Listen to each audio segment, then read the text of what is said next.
दोस्तों आज के वीडियो के अंदर मैं आपको एक ऐसा केस बताने वाला हूं। ये केस अगर आप कब्जेधारी के ऊपर करेंगे तो कब्जाधारी खून के आंसू रोएगा और वो तुरंत 1 घंटे के अंदर अंदर कब्जे को छोड़ देगा। कब्जा छोड़ के भगने की कोशिश करेगा पर पुलिस उसको नहीं छोड़ेगी, उसको अरेस्ट कर लेगी, उसको गिरफ्तार कर लेगी, उसको लॉकअप के अंदर डाल देगी। उसकी जमानत भी नहीं होगी, उसको जेल की हवा खानी पड़ेगी और उसने जितने दिन तक कब्जा किया है वो सारा का सारा मुआवजा भी उसको देना पड़ेगा।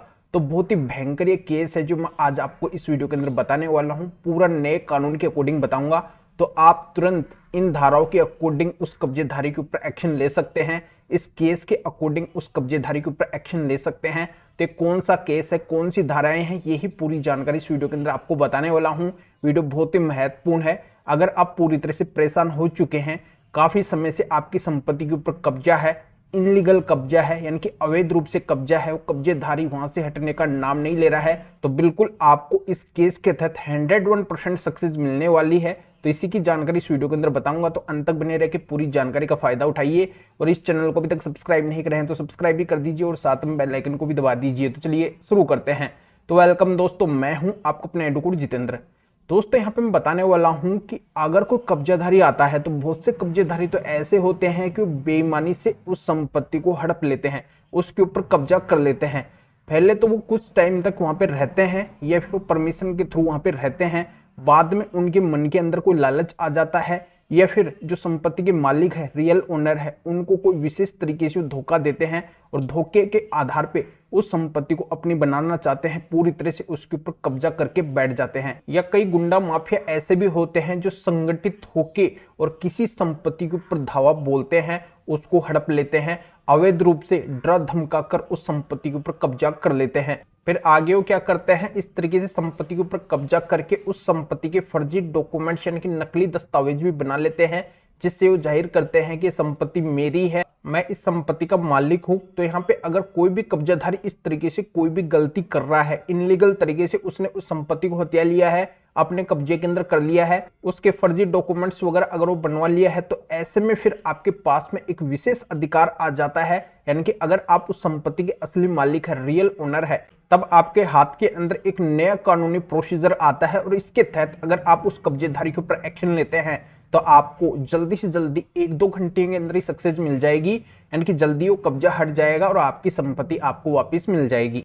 तो सबसे पहले उस कब्जेधारी के खिलाफ आप एफआईआर या फिर केस दर्ज करवाने के लिए पुलिस थाने के अंदर जाइए। पुलिस थाने के अंदर पुलिस को बोलिए कि ये कब्जेधारी है, इस तरीके से इसने आपकी संपत्ति के ऊपर बेईमानी से या फिर कई लोग ये मिलके और आपको डरा धमका के आपकी संपत्ति के ऊपर जोर जबरदस्ती से कब्जा कर लिए हैं और ये आपकी संपत्ति के नकली दस्तावेज भी बना लिया है। तो ऐसे में जो नया कानून आया है बीएनएस, इसकी 3 धाराएं हैं, 318(4) बीएनएस। इसका मतलब ये है कि वो अगर बेईमानी से आपकी संपत्ति को अपनी बना लिया है, उसके ऊपर कब्जा कर लिया है, तब आप बेईमानी और धोखाधड़ी के आधार पे बीएनएस 318(4) का सेक्शन उसके ऊपर लगवा सकते हैं। अब दूसरी धारा आती है बीएनएस की 111(7).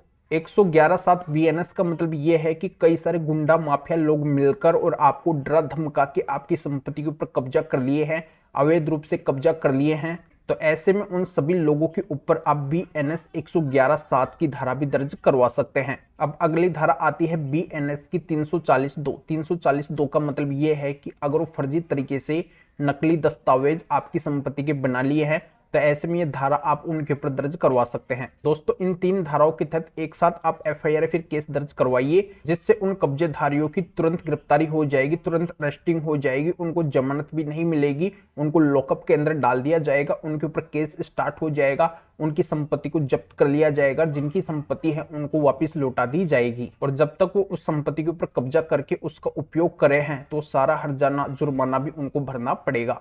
तो पहले तो आप इस मामले के अंदर पुलिस की मदद मांग सकते हैं। अगर पुलिस ऐसे मामले के अंदर मदद ना करे, केस रजिस्टर्ड ना करे, तब आप ऐसे कर सकते हैं कि उस थाने का जो संबंधित कोर्ट है वहां पे जाके 175(3) बीएनएस के तहत प्रार्थना पत्र लगा के ये बोल सकते हैं कि ये थाने के द्वारा आपके इस केस के अंदर एफआईआर दर्ज नहीं की जा रही है, केस दर्ज नहीं किया जा रहा है। तो उस कोर्ट के द्वारा फिर उस थाने को डायरेक्शन दे दिया जाएगा कि इस संबंधित मामले के अंदर एफआईआर केस दर्ज करो।